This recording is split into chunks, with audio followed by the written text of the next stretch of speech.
जनसुराज्य शक्ती पक्षात प्रवेशाची रांग काहींनी आज तर काही मातब्बर लवकरच प्रवेश करणार।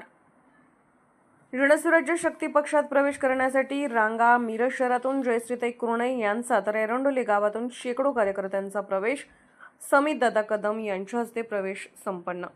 सांगली जिल्ह्यामध्ये जनसुराज्य शक्ती पक्षात प्रवेशाची शृंखला सुरूच असून प्रदेशाध्यक्ष समितदादा कदम यांच्या धडाडीच्या नेतृत्वावर विश्वास ठेवून काँग्रेस, राष्ट्रवादी, शिवसेना पक्षातील ग्रामीण तसेच शहरी भागातील अनेक मातब्बर नेते प्रवेशाच्या वाटेवर आहेत। मिरज शहरातून आज भाजप महिला मोर्चा जिल्हा उपाध्यक्ष जयश्रीताई कुरणे यांनी महिला समर्थकांच्या सोबत जनसुराज्य शक्ती पक्षात प्रवेश केला, तर मिरज पूर्व भागातील एरंडोली गावातून असंख्य कार्यकर्त्यांनी जनसुराज्य शक्ती पक्षाचे प्रदेशाध्यक्ष समितदादा कदम यांच्या हस्ते प्रवेश पार पडला। यावेळी माजी नगरसेवक ज्येष्ठ नेते माननीय महादेवांना कुरणे, माजी नगरसेवक आनंदा देवमाने, समीर मलगावे, जिल्हाप्रमुख आनंद सागर पुजारी, शहर जिल्हा अध्यक्ष डॉ पंकज म्हेत्रे, अनुसूचित जाती जमाती जिल्हा अध्यक्ष प्रवीण धेंडे, मिरज शहर अध्यक्ष योगेश दरवंदर, शिवलिंग मेंढे, सुशील माळी, विनायक शेरबंदे, कासम मुल्ला, विनायक रुईकर, जयसिंग चव्हाण, सोनी संचालक अमरदादा पाटील यांच्यासह पदाधिकारी उपस्थित होते। जनसुराज्य शक्ती पक्षाच्या प्रवेशासाठी रांगा लागल्या असून लवकरच आणखी मोठे धमाके पाहायला मिळतील असे सूचक वक्तव्य समितदादा कदम यांनी केले आहे।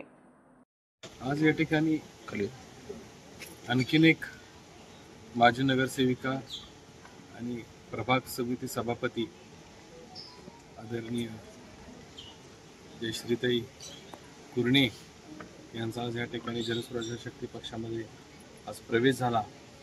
निश्चितच एक चांगल्या पद्धतीचं कार्य, महिलांमधलं एक संघटन, असं अतिशय चांगलं कार्य असणाऱ्या या जयश्रीताईंचा आज पक्षात प्रवेश झाल्यामुळं एक वेगळ्या पद्धतीची वेग जी चालना मिळेल यात निश्चित मला काय शंका वाटत नाही।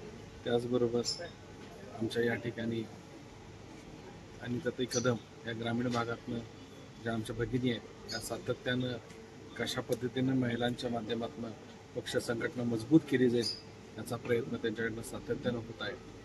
असं जयश्रीताईंच्या साथ मिळाल्यामुळे त्यांनाही शहर आणि ग्रामीणमध्ये एक चांगल्या पद्धतीचं काम करण्याची एक हुरूप आणि संधी मिळणार आहे। या सर्वच पदाधिकाऱ्यांचं मनापासून स्वागत करतो आणि त्यांचं पक्षामध्ये पुढच्या काळामध्ये चांगल्या पद्धतीने कार्य करतील हे आम्ही सगळेजण त्यांना एक चांगली ताकद देऊ। पक्ष संघटना कशी वाढेल या दृष्टिकोनातून एक चांगला प्रयत्न करू। पक्षाध्यक्ष आमचे नेते आदरणीय डॉक्टर जेणेकरून सावकार साहेब यांच्या माध्यमातून पक्षाचा लवकरच मेळावा घेऊन सर्वच पदाधिकाऱ्यांचे बहुच प्रतीक्षित असं पदवाटप आणि सगळं आम्ही करणार आहोत। हे आम्ही लवकर या बाबतीत नियोजन करून हा विषय संपवणार आहोत। त्यामुळे पक्ष संघटनेला अजून वाटचाल व्यवस्थित चालू आहे आणि एक जोमानं प्रवेशाच्या रांगा चालू आहेत। मी मध्येच सांगितलं की धमाका होणार, देवमाने साहेबांच्या माध्यमातून झाला, आज कुरणे माध्यमातून झाला, अजूनच लवकर काही धमाके अजून होणार आहेत।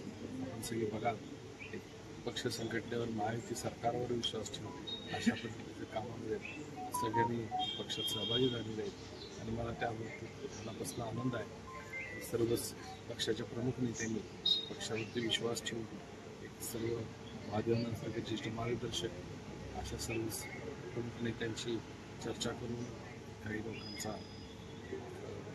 चांगला प्रवेश करून एक प्रवेशाची सातत्य असणारे सातत्य चालू ठेवले। त्यामुळे मी सगळ्यांनाच नवीन आलेल्या पक्षाच्या सर्वच कार्यकर्त्यांना, नेते मंडळींना स्वागत करून त्यांनी नव्याने जोमानं कामाला लागण्याची त्याची विनंती करतो।